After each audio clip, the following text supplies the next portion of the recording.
Travis Martell here with Martell Elite Fitness. In today's video, we're going to go over a hockey flexibility routine, something I think you should be incorporating into your training program at least once a week for those players that find they are stiffer through the hips, quads, hamstrings. This is something they should probably be doing 2 to 3 times per week. Before you start your routine, you want to make sure that you prepare the muscles. And what that means is we want to warm them up. So you can hop on a bike if you want to do that. And make sure you do foam roll. So we always want to start with foam rolling. This helps prepare the muscles so we can get into a little bit deeper stretches. We can get into these ranges of motion that we might not necessarily get into if we don't prepare the muscles. So we always want to start out with foam rolling. When foam rolling, or sometimes known as myofascial release, you want to work the muscles that you are using the most. So for us hockey players, our hip flexors, TFL. TFL is a little muscle off to the side of your hip, and it's responsible for that internal, external rotation.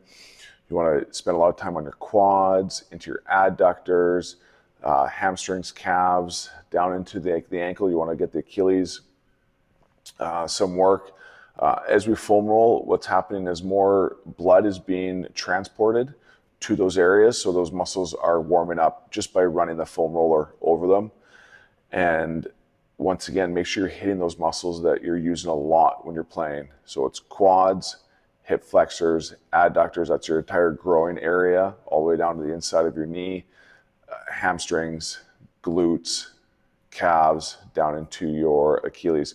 You also want to make sure that you hit your tibialis anterior, that's the muscle on the front, just to the right of your shin bone. And that muscle is responsible for dorsiflexion, so pulling your foot to your shin, and then plantar flexion, toe away from your shin. And so when you're working with skating coaches, you've probably heard them use a term like have a very aggressive plantar flexion. So you want to drive that toe off into that ice, and that's going to help you be a little bit faster while you're skating.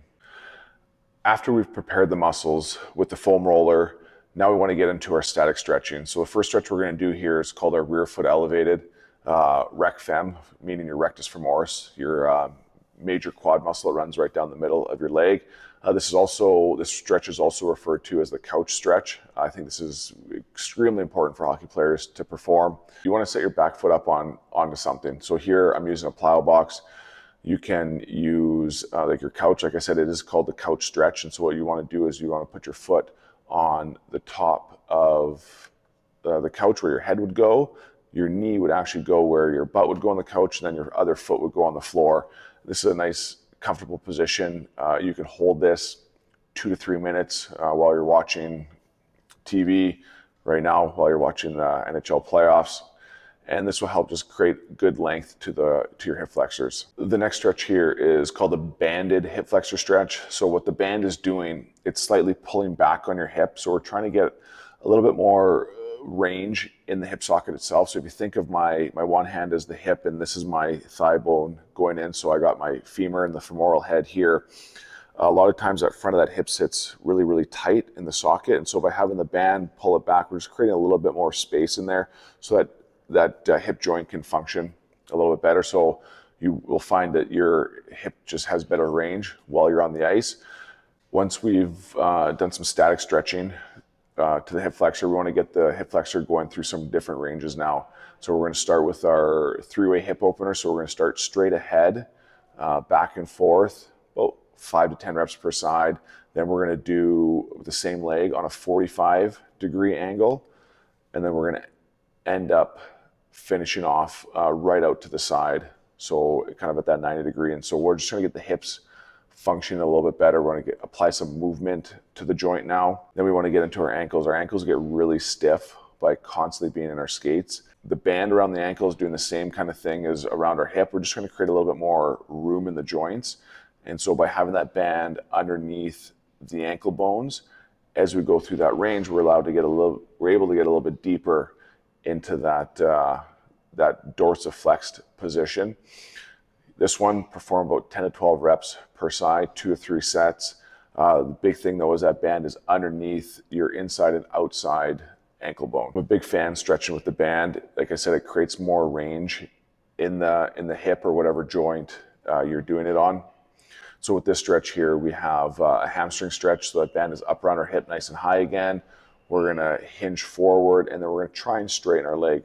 It's okay that our leg doesn't get straight. We don't actually want it to get straight because we want to stretch right in the middle, the belly of that muscle.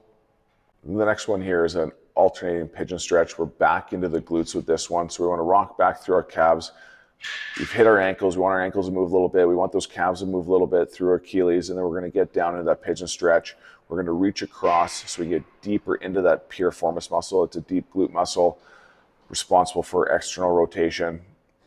And that reach across helps get into the glute more, like I said, and it also gets us a little stretch through oblique and up into our lats. The last little part of our routine here, we're gonna hit our adductors. This is called a split stance kneeling adductor mobility drill.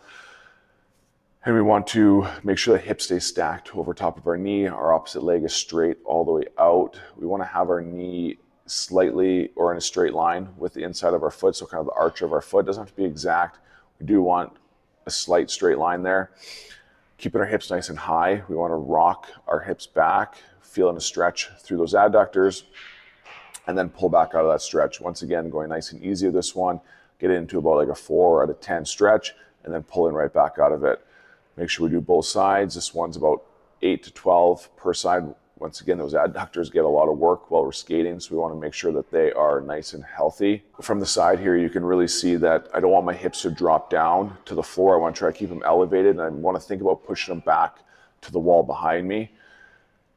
I want to stay nice and flat through my back the entire time. Keep that chin tucked. I'm always thinking good mechanics, good postural position. And this allows me to get deeper into those adductors all the way through to create nice, good length in them. And then the last one here is some internal hip rotation, so alternating windshield wipers. Trying to keep that back as flat as possible. We're going through single leg internal hip rotation and then pulling back out of it, and the opposite leg's going in and pulling back out of it. The big thing to remember with this one is we don't want to feel anything in the knees. If you are feeling any discomfort in the knee with that last windshield wiper drill, adjust your feet. Move your feet a little bit further away, a little bit closer, a little bit further to the outside. Play around with it. It'll be different for everybody. So if you're feeling it in your knees, do adjust your foot positioning. That one should be all in the hips. If you enjoyed this video, please like and subscribe. Comment below. Let me know what you enjoyed from this video.